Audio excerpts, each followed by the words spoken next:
देखी मही पे सकल सकुचाने, बाज चपट जनु लवा लुकाने। गौरी शरीर भूति भल भल, गौरी शरीर भूति भल भल राजा, भाल विशाल त्रिपुंड विराजा। शीश जटा शशि बदन सुहावा, ऋषि कच्छुक अरुण अरुण हो आवा। बुकुटि कुटिल नयन ऋषि राते, सहज चितुवत मनोह रिसाते।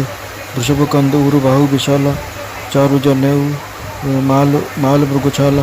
कटि मुनि वसन तुन दुई बांधे, धनुचर कर कुठारु कल गांधे। सात बेसु करनी कठिन, बरिनी न जय स्वरूप।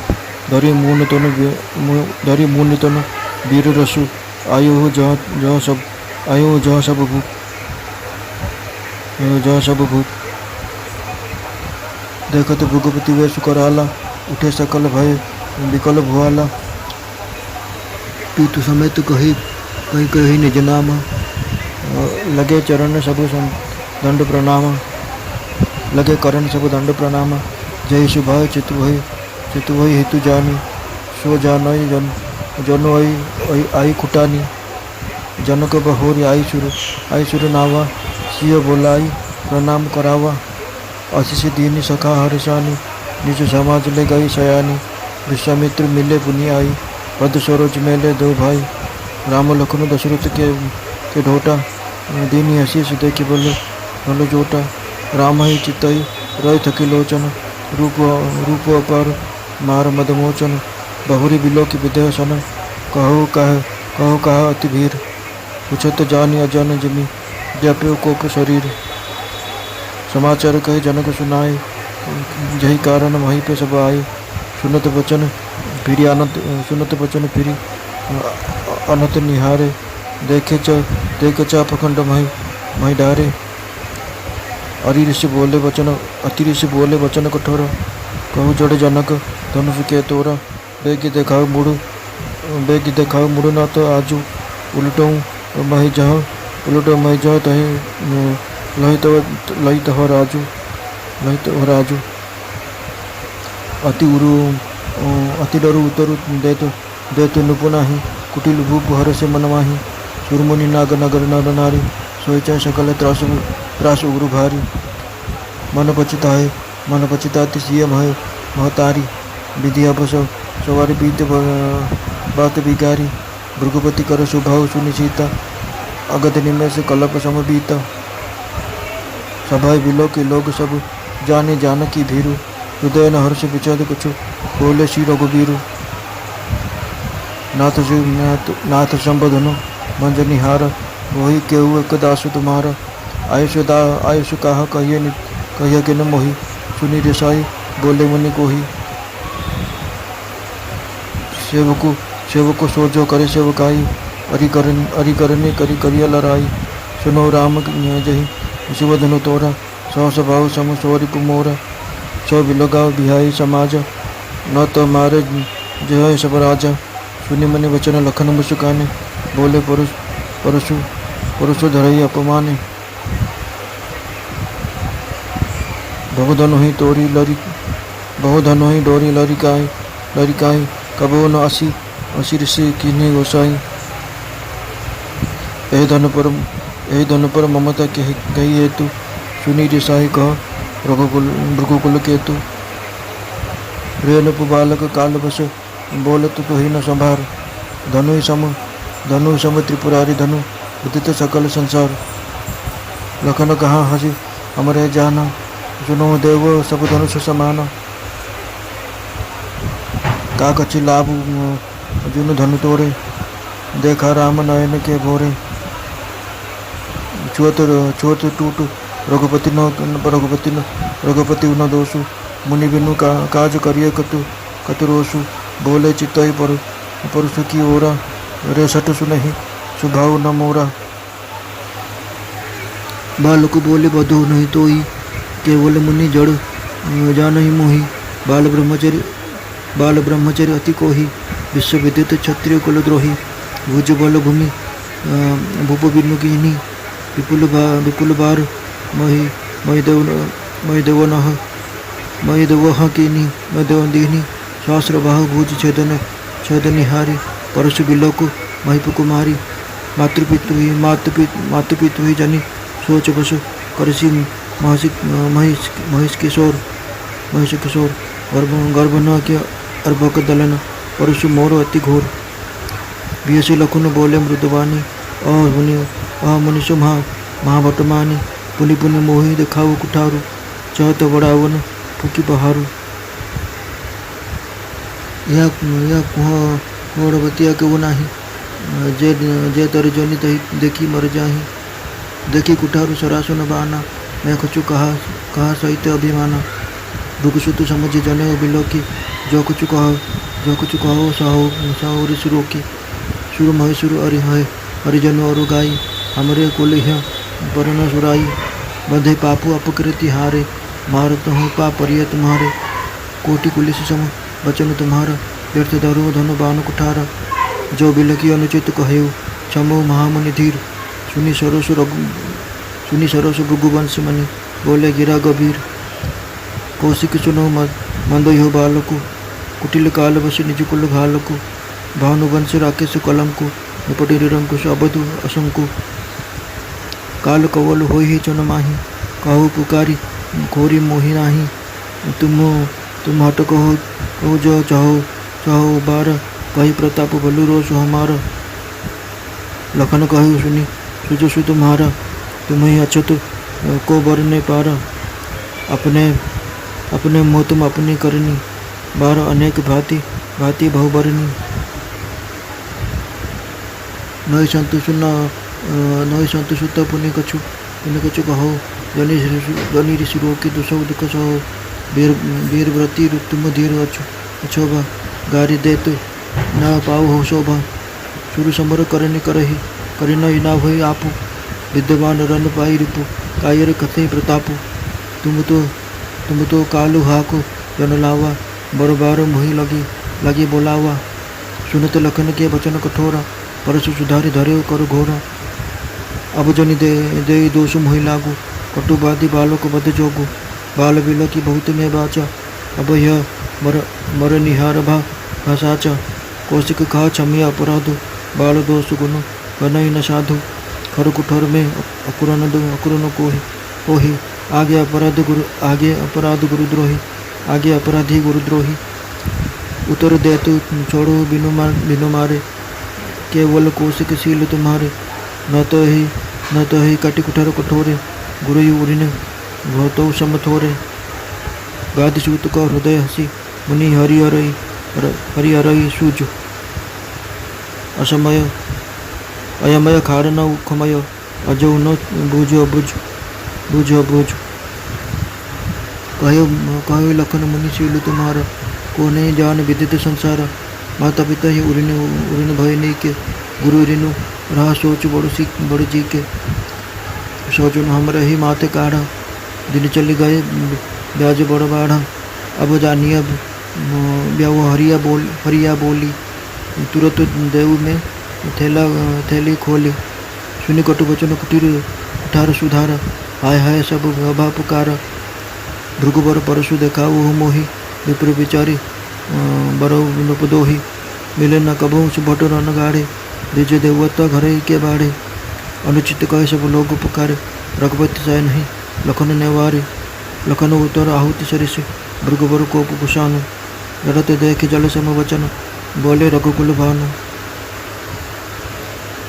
दात करो बालक पर छोहो सुतु दुदुमुख करियो न कोहो जे पे प्रभु प्रभाव कछु जाना ते की बराबरी करत आयाना जो लरिका कछु अचगरी करही गुरु पीतु मातु मोदबर ही करिए कृपा शिशु सेवक जानी तुम समझ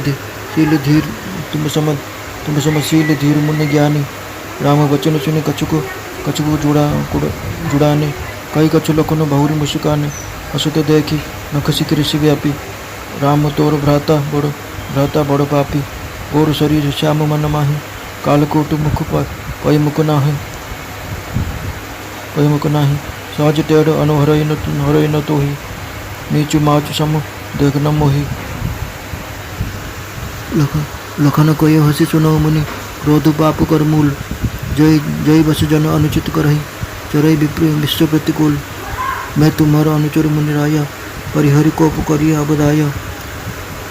टूट चापत नहीं जुरई नियाने बेटियो हो ही पाय पिराने। जो अति प्रिय प्रिय तो करियो उपाय जोरियो को बड़ गुनी बोलाई। बोलत लखन जनक तोरा जनक डराही मस्ट करहु अनुचित भल नाही।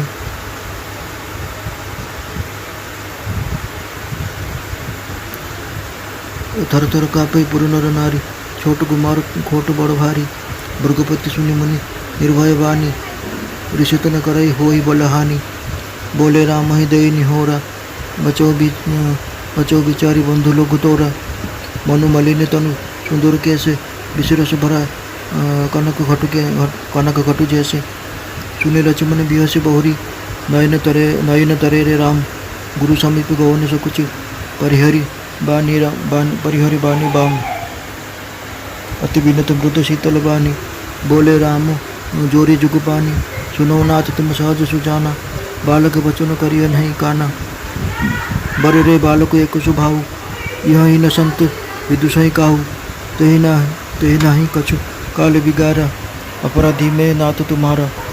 कृपा को हु बधव गोसाई मोह पर करियो दास की नाई।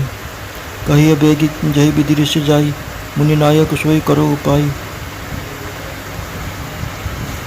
कहा मुनि राम जाय ऋषि कैसे अजो अनुज तब चितव अनेसे। एक कंठ कुठारो न दीना तो मैं काह कोप करी कीना।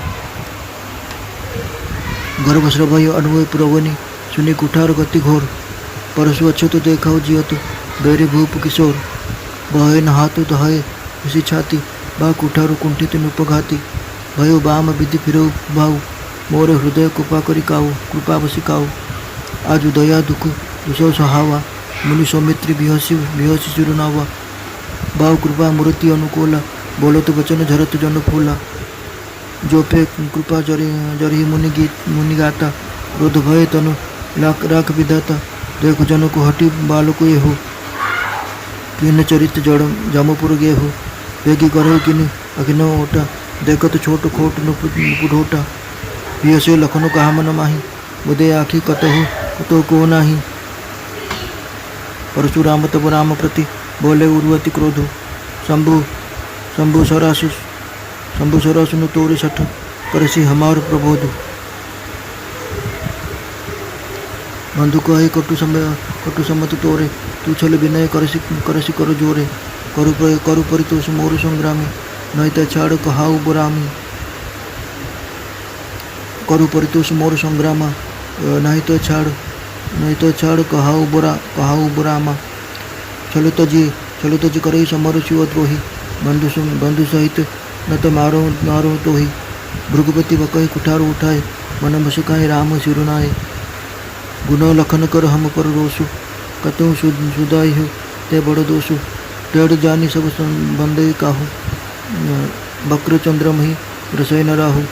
राम कही ऋषि तजिय मुनीसा कर कुठारु आगे यशीसा। जय ऋष जय करिय सो स्वामी मोहि जानिय आपन अनुगामी। प्रभु सेवक समर कसु तज विप्रवर रोसु। बेसु बिलो के कहसु कछु बाल कहु नहीं दोषु। देखी कुठार बानु धन धारी भेलरी कही ऋषि वीर विचारी। नाम जन पे तुम्हें न चिन्ह वंश भय उतुरत ही देना। जो तुम उतहु मुनि की नाई पदरज सिर शिशु धरत गोसाई। चमो चूक अन जानत केरी चाहिए विप्र गुरु कृपा घनेरी। हम ही तुम्हें सरी बरी नहीं हरि बरी कसी नाता। कहू तो न कहा चरण कह माता। राम मात्र लघु नाम हमारा परस सहित बड़ नाम तुम्हारा। देव एक गुण धनुष हमारे नव गुण परम पुनीत तुम्हारे। सब प्रकार हम तुम सन हारे क्षमो विप्र अपराध हमारे। बार मुनि विप्र पर कहा राम सम राम बोले भृगुपति सरसु हसी तहु बंधु सम बाम निपट द्विज करे जा नहीं मोहि मैं जस विप्र सुनाऊ तो ही चाप सुवासर आहुति जानू कोप मोरु अति घोर कुशानु समित सेन चतुरंग सुहाई महामाई भाई पशु आई मैं ही परसु काट चल बलि दीने समर जज्ञ जप कोटि न किन्हे मोर प्रभाव विदित नहीं तोरे बोले सिंधु दरी विप्र के भोरे भजो चाप दीप बड़वाड़ा अहमिति मनहु जीते जगुठाड़ा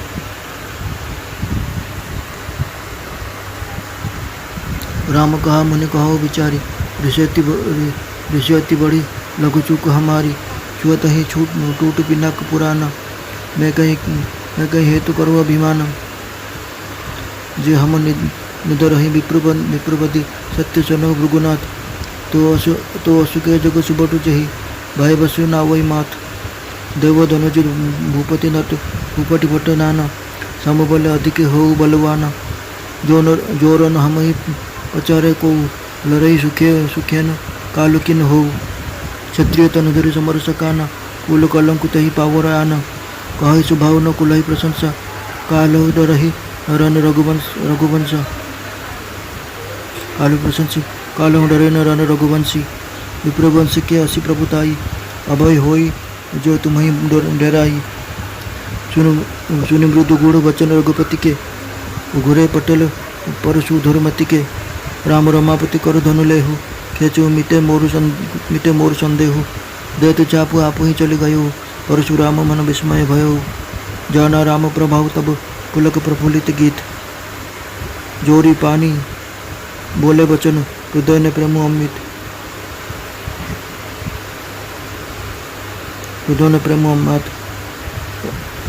जाना राम प्रभाव तब पुलक प्रफुल्लित गात जोरी पानी बोले वचन हृदय ने प्रेम अमात जय रघुवंश जनक जय रघुवंश बनक बन भानु कहन धन चुकुल दहन कुशानु जय सूर्य विप्रधन हितकारी जय मदमोह कोह ब्रह्महारी विनयशील करुणा गुण सागर जयति मरण रचना अति नागर सेवक सुख दुसुभग सब अंगा जय शरीर छवि कोटि अनंगा करो कहा मुख एक प्रशंसा जय महेश मन मानस हंसा अनुचित बहुत कहो अज्ञाता समूह क्षमा मंदिर दो भाता कही जय जय रघुकुल केतु कही जय रघुकुल केतु भृगुपति गए बनहि तप हेतु अप भय कुटिल मही पे डराने जहत कायर गौ हो पराने देनो दीन दुंदुबी प्रभु पर बरस ही फूल हर से पूर्व नर नार सब मिटा मोहमय सूल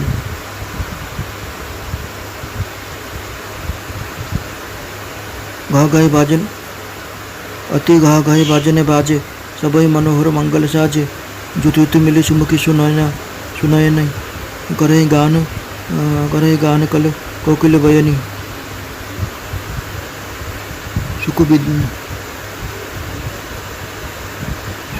सुख विदय कर वर्णन जाई जन्म दरिद्र मनोह निधि पाई विगत त्रास भई सिय सुखारी जन विधि उदय चकोर कुमारी जनक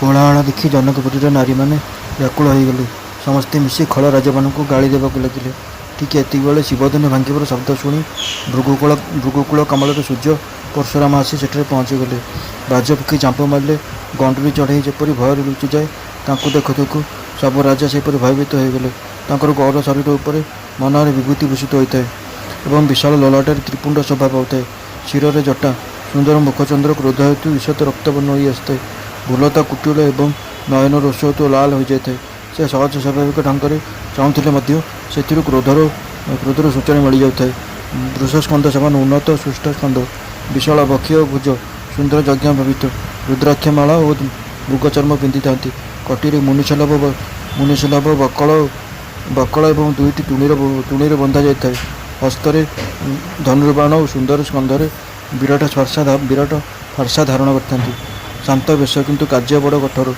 स्वरूपर वर्णना करहब नहीं सत जेपरी साक्षात वीर रस ही मुनि शरीर धारण करता जो राजा मैंने ठूल होते से ठीक से चली आसिले।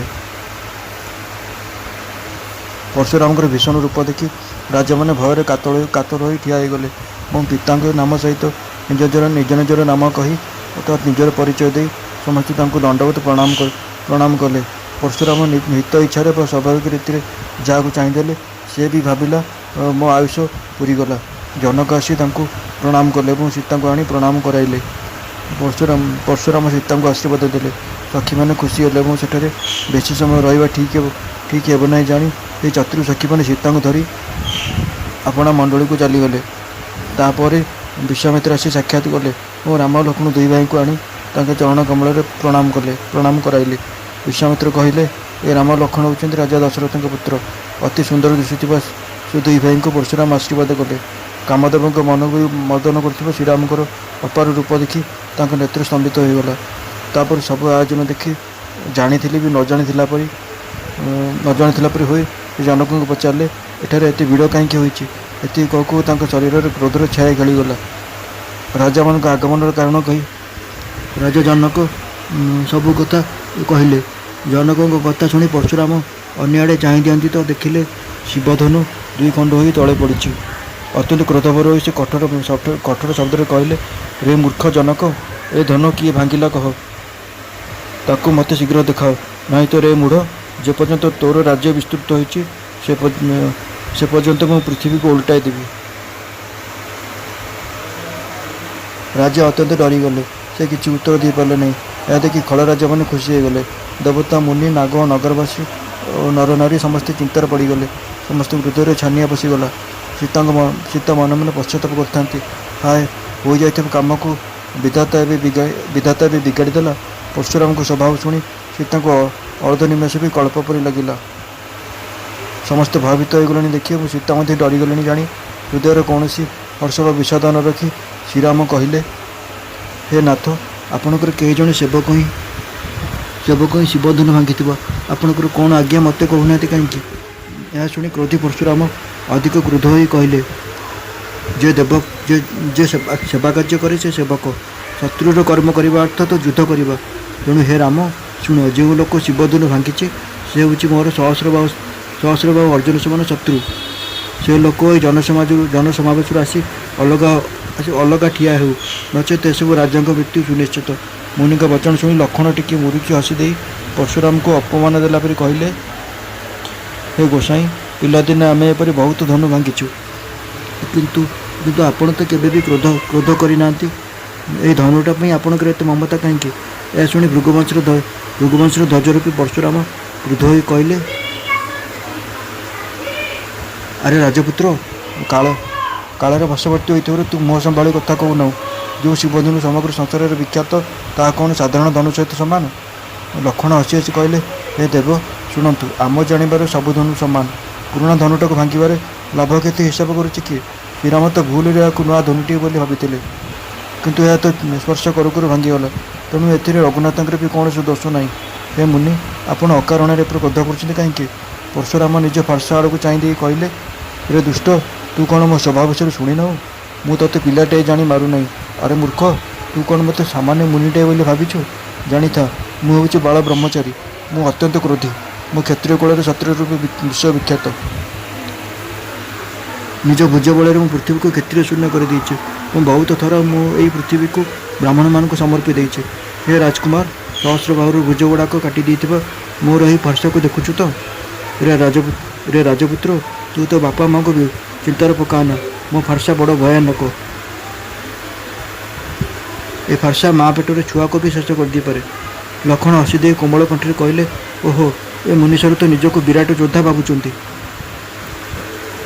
कौन थरक थर कुराड़ी देख कौन थरक थर कुराड़ी अर्थात फारसा देखा बोधे बोधे पार्टी रे फुंकी पहाड़ उड़ाइबा चाहते। एठारे कई कसी कखरू ना जे आपणकर विषय आंगुठी देखी डरी मरीज। आपण हाथ में फारसा धनुबाण देखी मुझे आत्माभिमान कहीदे आपड़ जहाँ कि कहीदे केवल भृगुवंशी बोली जानी और आपण पविता देखी मुझे क्रोध चापी सही जाऊँगी ଦେବତା ବ୍ରାହ୍ମଣ ଭଗବତ ଭକ୍ତ ଓ ଗୋଜାତି ଏମାନଙ୍କ ଉପରେ ଆମ ବଂଶରେ କେହି ବୀରତ୍ୱ ଦେଖାନ୍ତି ନାହିଁ, କାରଣ ଏମାନଙ୍କୁ ମାରିଲେ ପାପ ଲାଗିବ, ଏମାନଙ୍କ ପାଖରେ ହାରିଗଲେ ଅପକୀର୍ତ୍ତି ହୁଏ। ତେଣୁ ଆପଣ ମାରିଲେ ବି ଆପଣଙ୍କର ପାଦ ହିଁ ଧରିବାକୁ ପଡ଼ିବ। ଆପଣଙ୍କର ଗୋଟିଏ ଗୋଟିଏ ବାକ୍ୟ ପ୍ରକୃତରେ ଗୋଟିଏ ଗୋଟିଏ ବଜ୍ର ସମାନ। ଏ ଧନୁର୍ବାଣ ଓ ଫାର୍ସ ତ ଆପଣ ଅଯଥା ଧରିଛନ୍ତି। ଏ ଧନୁର୍ବାଣ ଫାର୍ସ ଦେଖି ମୁଁ ଯାହା କିଛି ଅନୁଚିତ କଥା କହିଦେଇଥିବି ତେବେ ଧୀର ମହାମୁନି ମୋତେ କ୍ଷମା କରିବେ। ଏକଥା ଶୁଣି ଭୃଗୁବଂଶମଣି ପରଶୁରାମ କ୍ରୋଧର ସହିତ ଗମ୍ଭୀର ବଚନ କହିଲେ, ହେ ବିଶ୍ୱାମିତ୍ର, ଏ ଯୁବକ ବଡ଼ କୁବୁଦ୍ଧି ଓ କୁଟିଳ, କାଳର ବଶ ହୋଇ ଏ ନିଜ କୂଳ ପାଇଁ ଘାତକ ହୋଇଯାଉଛି। ଏଇଟା ସୂର୍ଯ୍ୟବଂଶର ପୂର୍ଣ୍ଣଚନ୍ଦ୍ରର କଳଙ୍କ। ଏ ଯୁବକ ନିତାନ୍ତ ଉଦଣ୍ଡ, ମୂର୍ଖ ଓ ନିର୍ଭୟ ହୋଇଯାଇଛି। ଏଇ କ୍ଷଣି ଏ କାଳ କବଳରେ ପଡ଼ିଯିବ। ମୁଁ ସମସ୍ତଙ୍କୁ ଶୁଣାଇ କହିଦେଉଛି, ମୋତେ ଆଉ ଦୋଷ ଦେବ ନାହିଁ। ଯଦି ତୁମେ ଏହାକୁ ବଞ୍ଚାଇବାକୁ ଚାହୁଁଥ, ତେବେ ଏହାକୁ ମୋର ପ୍ରତାପ, ବଳ ଓ କ୍ରୋଧ ବିଷୟରେ ବୁଝାଇ ଦେଇ ସଂଯତ କର। ଏହା ଶୁଣି ଲକ୍ଷ୍ମଣ କହିଲେ, ହେ ମୁନି, ଆପଣ ନିଜ ଥାଉ ତ ଆପଣଙ୍କ ସୁଯଶ ଅନ୍ୟ କିଏ ବର୍ଣ୍ଣନା କରିପାରିବ? ଆପଣ ତ ନିଜ ମୁହଁରେ ନିଜ କର୍ମ ସବୁ ଅନେକ ଥର ବହୁ ପ୍ରକାର କହିସାରିଲେଣି। ଏତେ କହିସାରିବା ପରେ ଯଦି ବି ସନ୍ତୁଷ୍ଟ ହୋଇନାହାନ୍ତି, ତେବେ ଆଉ ଯାହା ଅଛି କହିପକାନ୍ତୁ। କ୍ରୋଧ ସମ୍ଭାଳି ଅସହ୍ୟ ଦୁଃଖ ସହନ୍ତୁ ନାହିଁ। ଆପଣ ବୀରବ୍ରତଧାରୀ, ଧୈର୍ଯ୍ୟବାନ ଓ କ୍ଷୋଭରହିତ ପୁରୁଷ। ଗାଳି ଦେବାଟା ଆପଣଙ୍କ ପକ୍ଷରେ ଶୋଭନୀୟ ନୁହେଁ। ଶୂରବୀରମାନେ ଯୁଦ୍ଧ କରି ହିଁ ନିଜ ଶକ୍ତିର ପରିଚୟ ଦିଅନ୍ତି, ସେମାନେ କଥାରେ କହି ହୁଅନ୍ତି ନାହିଁ। ଯୁଦ୍ଧ କ୍ଷେତ୍ରରେ ଶତ୍ରୁକୁ ଦେଖି ଭୀରୁ କାପୁରୁଷମାନେ ହିଁ ନିଜ ପ୍ରତାପର ଫୁଟାଣି ମାରନ୍ତି। ଦେଖୁଛି ଆପଣ ତ ଖାଲି ବାରମ୍ବାର ମୋ ପାଇଁ କାଳକୁ ଡାକି ଚାଲିଛନ୍ତି। ଲକ୍ଷ୍ମଣଙ୍କର କଠୋର ବଚନ ଶୁଣିବା କ୍ଷଣି ପରଶୁରାମ ତାଙ୍କର ଭୟଙ୍କର ଫାର୍ସଟିକୁ ହାତରେ ସଜାଡ଼ି ଧରିନେଲେ ଏବଂ କହିଲେ, ଏଥର ଆଉ ମୋତେ କେହି ଦୋଷ ନ ଦିଅନ୍ତୁ। ଏ କଡ଼ା କଥା କହୁଥିବା ଯୁବକ ବଧରେ ହିଁ ଯୋଗ୍ୟ। ଏଇଟାକୁ ଛୁଆ ଦେଖି ମୁଁ ବହୁତ ସମୟ ଯାଏ ବଞ୍ଚାଇଲିଣି, କିନ୍ତୁ ବର୍ତ୍ତମାନ ସତରେ ଏହାର ମରଣକାଳ ଆସିଗଲା। ବିଶ୍ୱାମିତ୍ର କହିଲେ, ଅପରାଧ କ୍ଷମା କରନ୍ତୁ। ସାଧୁମାନେ ପିଲାଙ୍କ ଦୋଷ ଗୁଣ ଧରନ୍ତି ନାହିଁ। ପରଶୁରାମ କହିଲେ, ହାତରେ ମୋର ଧାରୁଆ ଫାର୍ସା। ପୁଣି ମୁଁ ନିର୍ଦ୍ଦୟ ଓ କ୍ରୋଧୀ, ତଥାପି ଏ ଗୁରୁଦ୍ରୋହୀ ଅପରାଧୀଟା ମୋ ମୁହଁ ଉପରେ ଜବାବ ଦେଉଛି। ଏହା ସତ୍ତ୍ୱେ ମୁଁ ତାକୁ ନ ମାରି ଛାଡ଼ି ଦେଉଛି। ଏ ବିଶ୍ୱାମିତ୍ର, ଛାଡ଼ି ଦେଉଛି କେବଳ ତୁମରି ସୌହାର୍ଦ୍ଦ୍ୟ ହେତୁ। ନହେଲେ ଏ ଭୟଙ୍କର କୁଠାରରେ ଏଇଟାକୁ କାଟିଦେଇ ସାମାନ୍ୟ ପରିଶ୍ରମରେ ମୋ ଗୁରୁ ଋଣରୁ ମୁକ୍ତ ହୋଇଯାନ୍ତି। ବିଶ୍ୱାମିତ୍ର ମନେ ମନେ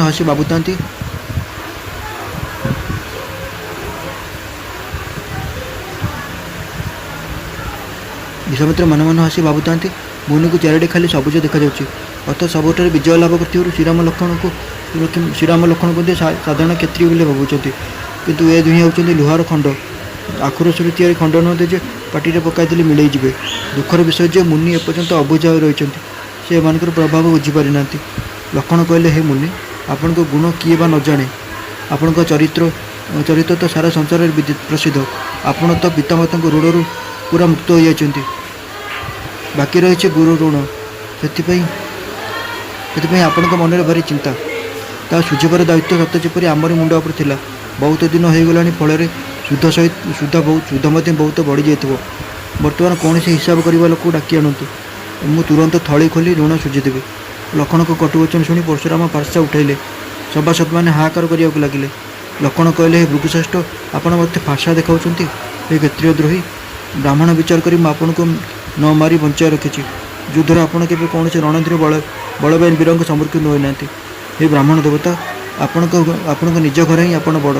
ଏକଥା ଶୁଣି ସମସ୍ତେ ଏପରି କହିବା ଅନୁଚିତ ବୋଲି କହି ପାଟି କଲେ। ତେଣୁ ଶ୍ରୀ ରଘୁନାଥ ଲକ୍ଷ୍ମଣଙ୍କୁ ଚୁପ୍ ରହିବାକୁ ସଂକେତ ଦେଲେ।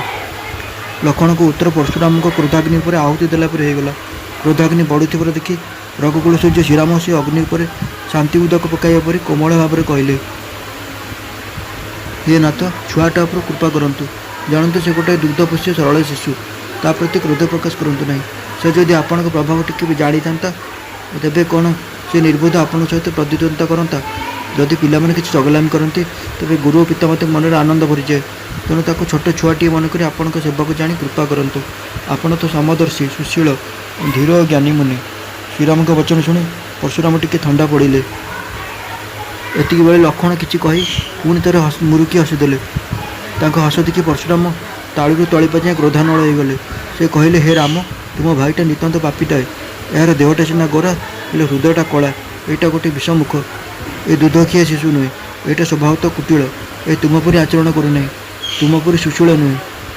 ଏ ନିଚଟା ମୋତେ କାଳ ସମାନ ଦେଖୁନାହିଁ। ଲକ୍ଷ୍ମଣ ହସିଦେଇ କହିଲେ, ହେ ମୁନି ଶୁଣନ୍ତୁ, କ୍ରୋଧ ହେଉଛି ପାପର ମୂଳ। କ୍ରୋଧବଶ ହୋଇ ଲୋକେ ଅନୁଚିତ କର୍ମ କରନ୍ତି ଏବଂ ସାରା ବିଶ୍ୱରେ ପ୍ରତିକୂଳ ଆଚରଣ କରନ୍ତି, ସମସ୍ତଙ୍କର ଅହିତ କରନ୍ତି। ହେ ମୁନିରାଜ, ମୁଁ ହେଉଛି ଆପଣଙ୍କର ଦାସ। ଏଥର କ୍ରୋଧ ତ୍ୟାଗ କରି ଦୟା କରନ୍ତୁ। ଭାଙ୍ଗି ଯାଉଥିବା ଧନୁ ତ କ୍ରୋଧ କଲେ ଆଉ ଯୋଡ଼ି ହୋଇଯିବନି। ଠିଆ ହୋଇ ହୋଇ ଗୋଡ଼ ବିନ୍ଧିବଣି। ଟିକିଏ ବସି ପଡ଼ନ୍ତୁ। ଯଦି ଧନୁଟା ଆପଣଙ୍କୁ ଅତି ପ୍ରିୟ ଲାଗୁଛି, ତେବେ କିଛି ଗୋଟେ ଉପାୟ କରାଯାଉ ଓ ଜଣେ ଭଲ ଜାଣିଥିବା ଜଣେ କାରିଗରକୁ ଡକାଇ ଆଣି ଯୋଡ଼ି ଦିଆଯାଉ। ଲକ୍ଷ୍ମଣଙ୍କ କଥା ଶୁଣି ଜନକ ଡରିଗଲେ। କହିଲେ ଥାଉ, ସେତିକି ଥାଉ। ଏଥର ଚୁପ୍ ହୋଇଯାଆନ୍ତୁ। ଅନୁଚିତ କଥା କହିବା ଠିକ୍ ନୁହେଁ। ଜନକପୁରର କିଏ ନାରୀ କି ପୁରୁଷ ସମସ୍ତେ ଭୟରେ ଥରହର ହୋଇ କମ୍ପୁଥାନ୍ତି। ମନେ ମନେ କହୁଥାନ୍ତି, ଶାନ୍ତକୁମାର ତ ବଡ଼ ଚଗଲା। ଲକ୍ଷ୍ମଣଙ୍କ ନିର୍ଭୟ ବାଣୀ ଶୁଣି ପରଶୁରାମଙ୍କ ସର୍ବାଙ୍ଗ କ୍ରୋଧରେ ଜଳୁଥାଏ ଏବଂ ତା ସହିତ ତାଙ୍କର ଶକ୍ତି କ୍ଷୀଣ ହୋଇ ଚାଲିଥାଏ। ଏଥିରେ ସେ ଶ୍ରୀରାମଙ୍କ ପ୍ରତି ଅନୁଗ୍ରହ ପ୍ରକାଶ ପୂର୍ବକ କହିଲେ, ତୁମ ସାନ ଭାଇ ବୋଲି ବିଚାରି ମୁଁ ଏହାକୁ ଛାଡ଼ି ଦେଉଛି। ଏଇଟା ଦେହ ସିନା ସୁନ୍ଦର, ହେଲେ ମନଟା ମଇଳା। ଜାଣ, ଇଏ ହେଉଛି ଗୋଟାଏ ବିଷପୂର୍ଣ୍ଣ ସ୍ୱର୍ଣ୍ଣ କଳସ। ଏହା ଶୁଣି ଲକ୍ଷ୍ମଣ ପୁଣି ଥରେ ହସିଦେଲେ। ସାଙ୍ଗେ ସାଙ୍ଗେ ଶ୍ରୀରାମ ତାଙ୍କୁ ଆଖି ତରାଟି ଚାହିଁଲେ। ତାହା ଦେଖି ଲକ୍ଷ୍ମଣ କୌଣସି ପ୍ରତିବାଦ ନ କରି ସଙ୍କୁଚିତ ହୋଇ ଗୁରୁଙ୍କ ପାଖକୁ ଚାଲିଗଲେ। ଶ୍ରୀରାମ ଦୁଇ ହାତ ଯୋଡ଼ି ଅତ୍ୟନ୍ତ ବିନୟ ହୋଇ କୋମଳ ଶୀତଳ ବଚନ କହିଲେ, ହେ ନାଥ ଶୁଣନ୍ତୁ, ଆପଣ ତ ସହଜ ସୁଜ୍ଞାନୀ ପଣ୍ଡିତ। ଆପଣ ଛୋଟ ପିଲାଙ୍କ କଥାରେ କାନ ଦିଅନ୍ତୁ ନାହିଁ। ବିରୁଡ଼ି ଓ ବାଳକ ଏକ ସ୍ୱଭାବ ରହିଥାନ୍ତି। ସଜ୍ଜନମାନେ ଏମାନଙ୍କୁ କଦାପି ଦୋଷ ଦିଅନ୍ତି ନାହିଁ। ପୁଣି ଲକ୍ଷ୍ମଣ ତ ଆପଣଙ୍କ ପାଖରେ କୌଣସି ଅପରାଧ କରିନାହିଁ। ଆପଣଙ୍କ ପାଖରେ ମୁଁ ହିଁ ଅପରାଧୀ, ଅର୍ଥାତ୍ ମୁଁ ହିଁ ଶିବଧନୁ ଭାଙ୍ଗିଛି। ତେଣୁ ହେ ସ୍ୱାମୀ, କୃପା କ୍ରୋଧ ବାଧ ଓ ବନ୍ଧନ, ଏ ଭିତରୁ ଯାହା କିଛି ବି କରିବାକୁ ଚାହୁଁଛନ୍ତି, ମୋତେ ଦାସ ମନେକରି ମୋ ପ୍ରତି ତାହା କରନ୍ତୁ। ଯାହା କଲେ ଆପଣଙ୍କର କ୍ରୋଧ ଶୀଘ୍ର ଦୂର ହୋଇଯିବ। କୁହନ୍ତୁ, ମୁଁ ସେହି ଉପାୟ କରିଦେବି। ମୁନି କହିଲେ, ହେ ରାମ, କ୍ରୋଧ କିପରି ଦୂର ହେବ? ଏବେ ବି ତୁମ ଭାଇ ମୋତେ ଆଖି ତରାଟି ଚାହୁଁଛି। ମୁଁ ଯଦି ତା ବେକରେ ଫାର୍ସା ଚୋଟ ନ ମାରିଛି, ତେବେ କ୍ରୋଧ କରି କ'ଣ ବା କଲି? ମୋର ଯେଉଁ କୁଠାରର ଘୋର କର୍ମ କଥା ଶୁଣିବା କ୍ଷଣି କ୍ଷତ୍ରିୟ ରମଣୀମାନଙ୍କର ଗର୍ଭ ଖସି ପଡ଼େ। ମୋ ହାତରେ ସେ କୁଠାର ଥାଉ ଥାଉ ଏ ଶତ୍ରୁ ରାଜପୁତ୍ରଟା ମୋ ଆଖି ଆଗରେ ଜୀବିତ ରହିଛି। ହାତ ଚାଲୁନାହିଁ, କ୍ରୋଧରେ ଛାତି ଜଳୁଛି। ହାୟ, ରାଜାମାନଙ୍କୁ ସଂହାର କରିଥିବା କୁଠାର ବି କୁଣ୍ଠିତ ହୋଇଗଲା। ବିଧାତା ବିପରୀତ ହୋଇଗଲା। ସେଥିପାଇଁ ମୋ ସ୍ୱଭାବ ବି ବଦଳିଗଲା। ନହେଲେ ମୋ ହୃଦୟରେ ଭଲା କେଉଁଠି କେବେ କୃପା ଥିଲା? ଆଜି ଦୟା ମୋତେ ଏତେ ଦୋଷ ଓ ଦୁଃଖ ସହିବାକୁ ବାଧ୍ୟ କରିଛି।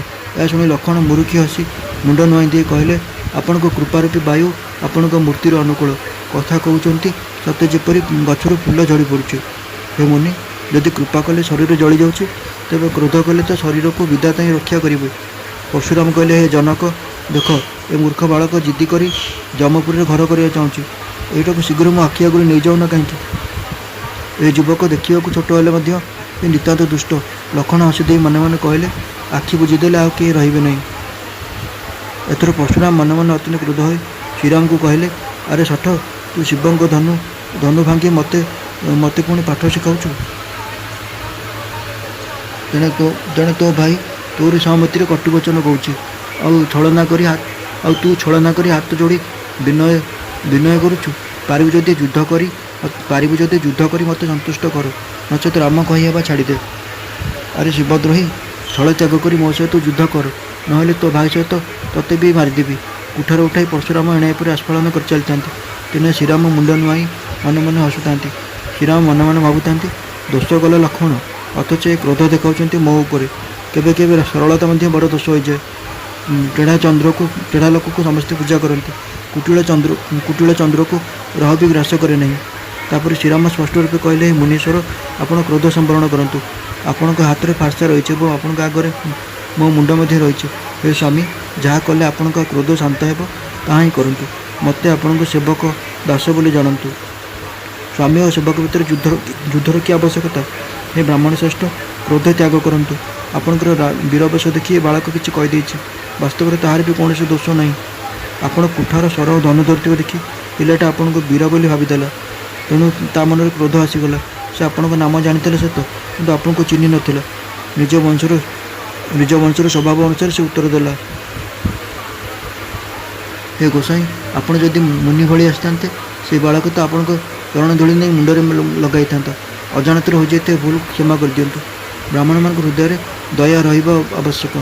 ହେ ନାଥ, ଆମେ ଆପଣଙ୍କ ସହ ସମାନ ହେବା କ'ଣ ସମ୍ଭବ?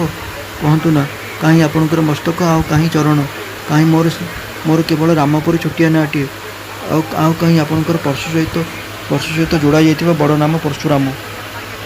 हे देव आमर ये धनुरे तो गोटे मात्र गुण रही किंतु आपणकर रही 9टी गुण 9टी परम पवित्र गुण अर्थात सम दम तप शौच क्षमा सरलता ज्ञान विज्ञान और आस्तिकता। आमे तो आपण पाखर सकल प्रकार हार मानुचु। हे विप्रवर आम अपराध क्षमा करंतु। श्रीराम परशुराम को बारंबार मुनि विप्रवर बोली संबोधन कले। या शुणी भृगुपति वृद्ध होई कहले तू भी तो भाई परी कुटिल तू मत सामान्य विप्रटाए बोली भावुचु ना कौन? मु किपरि विप्र शुणु। मो धनु को शुभ मो सर को आहुति और मो क्रोध को अत्यंत भयंकर अग्नि बोली जान। चतुरंग सेना होउची सुंदर समिध बड़ बड़ राजा मैंने होउचंती राजा मैंने आसी मो पाखे जगह बलि पशु होइचंती से मोर ही फारसा हाणी मु बलि देछि। मु एपरि कोटि कोटि जपयुक्त रणयज्ञ करिछि अर्थात जेपरि मंत्रोच्चारण पूर्वक स्वा शब्द सहित आहुति दि जाए मुझेपरि राजा मन को डाकी डाकी बलि देछि। मो प्रभाव तते जना नहीं तेणु तू मत ब्राह्मण बोली कही अपमान करुचु। धनु भांगिदेलु बोली तोर गर्व बढ़ी जाइछि। तोर एत अहंकार जे तू जगत जय कला पर ठिया होइछु। श्रीराम कहले हे मुनि टिके विचार करी कथा कहतु। आपण को क्रोध बहुत बड़ मो भूल किंतु बहुत छोट। पुराणा धनुटा स्पर्श करू भांगीगला एथिरे मु कहीं अभिमान करी। ए भार्गव मुझे ब्राह्मण बोली कही सतरी निरादर करुच्ची तेबे ए निराट शक्तिवाणी शुणु। संसार में किए एपरि योद्धा अच्छे जहाँ पाखे मु भयर मुंड नुआई देवी। देवता हूँ कि दैत्य हूँ कि राजा हूँ कि अन्य जो कई महावीर हूँ से बल आमर समकक्ष हूँ कि आम अधिक बलवान हूँ आमको जे से युद्धपाई आह्वान देवे तेबे से स्वयं काल होता कहीं आम सहित खुशी लड़बू। क्षत्रिय शरीर धरी जो युद्ध को डरला से कूलर कलंक बोलीदेला। मु आम कूलर प्रशंसा करी कहूँ नहीं मु आम वंशर स्वभाव कथा कहूँ जे रघुवंशी मैंने युद्ध में काल को भी भय करते नहीं। ब्राह्मण कूलर ये महिमा जे से जो मैंने आपण कथा ब्राह्मण मान भय करती से अन्य समस्त पाखे निर्भय हो जाती अथवा जो पूरापूरी निर्भय से भी आपन को भय करती। श्री रघुनाथ कोमल और रहस्यपूर्ण वचन शुणी परशुराम को बुद्धिर आवरण खोलीगला। परशुराम कहले हे राम लक्ष्मीपति विष्णुकर यह धनुटी हाथ में धरी गुण चढ़ातु ताहले मोर सन्देह तुटिज। ता देखीदे मोर सन्देह तुटिज। एपरि कही परशुराम धनुटी श्रीराम हाथ को बढ़ाई देवाक जाते ता स्वतः श्रीराम हाथ को चलीगला। धनु सहित वैष्णव तेज परशुराम श्रीराम के पाखक चलीगला। यह देखी परशुराम को बड़ा आश्चर्य लगिला। दर्शक बंधु यही समय भार्गव परशुराम श्री रामचंद्र को नारायण के रूप दर्शन कले। यह केवल परशुराम